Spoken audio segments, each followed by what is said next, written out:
Hey everyone, thanks for joining me on today's episode of The Kitchen. And today I want to go over maybe a common ingredient in the kitchen, maybe not.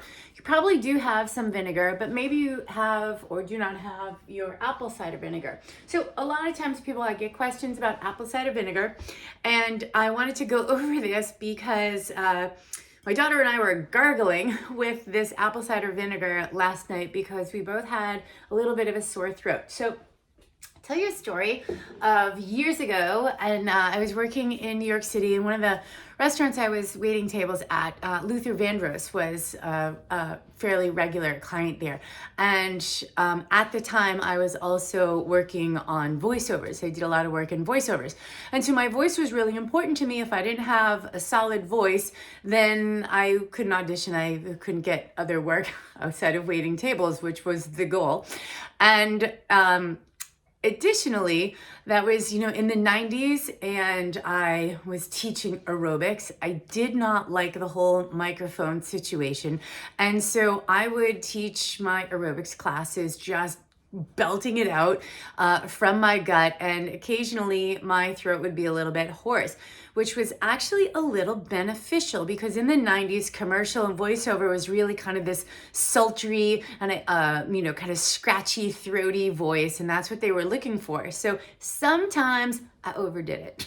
And so then I would be kind of like, what to do? My throat was killing me. And Luther, genius, brilliance, voice of golden butter, told me to drink apple cider vinegar. If I had laryngitis, to go home, drink apple cider vinegar, and that my voice would be magically, you'd be able to work it. Now, does it, there are things when you do have issues going on with your voice, you can kind of drop registers and that kind of thing. So you have to be a little bit trained. But he said, go and drink, do all of the things that you would normally do, but drink the apple cider vinegar and you will be amazed. And so this was in the 90s where who'd heard of apple cider vinegar? It was very strange. So I was like, all right.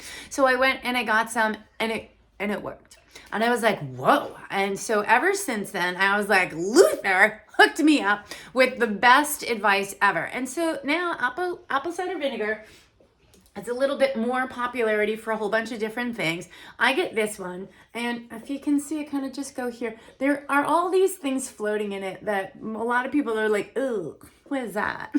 Right? That's all the good stuff. That's all the bacteria. So if you just give this a shake, it mixes in there, so you don't have to look at that, stuff. But don't get freaked out. It's like not bad. You don't need to throw it out. Those are the cultures in there that we want that are going to help, treat, any kind of infectious or pathogenic bacteria that we have going on in our body. There's research out that shows that apple cider vinegar can be instrumental in weight loss. It does definitely kind of lower the glycemic index of foods in the stomach because it is a acidic vinegar, so it will lower that. It will help with blood sugar management. Now, if you're just eating donuts and cake and drinking apple cider vinegar, that's not going to work out. Like, you're probably going to get really sick on a couple of different levels. So that's not really what it means. But if you want to include it as part of a healthy weight loss program, I think it's not a bad idea. So what I typically do is I will put, if I'm just in the mood, I will take a teaspoon of apple cider vinegar and I will put it into a pint of water.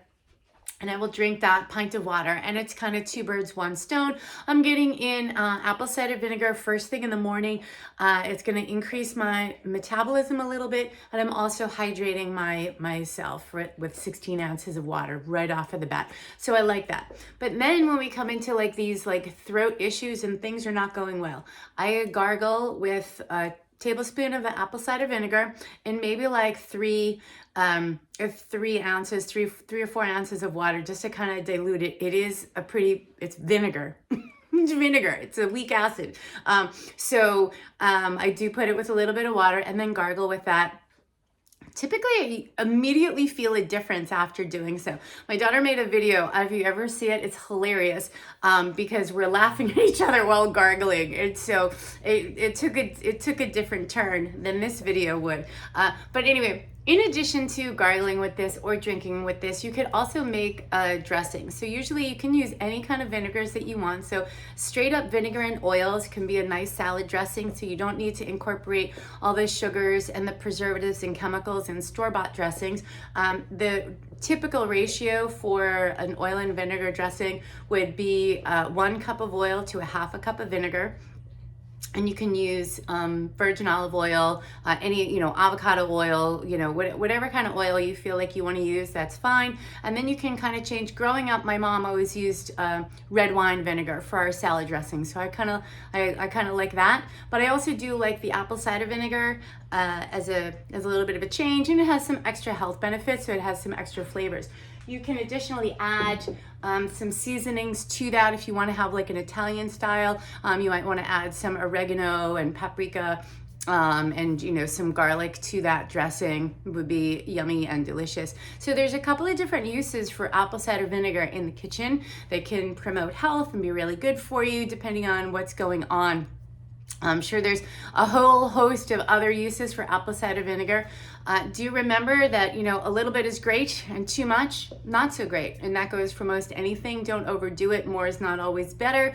It is an acid, so if you overdo it, you're gonna start to get some complications based on acid. And by overdoing it, I mean, like, don't drink like 4 ounces of apple cider vinegar a day. That's gonna be too much. It's gonna throw off the pH balance of your body.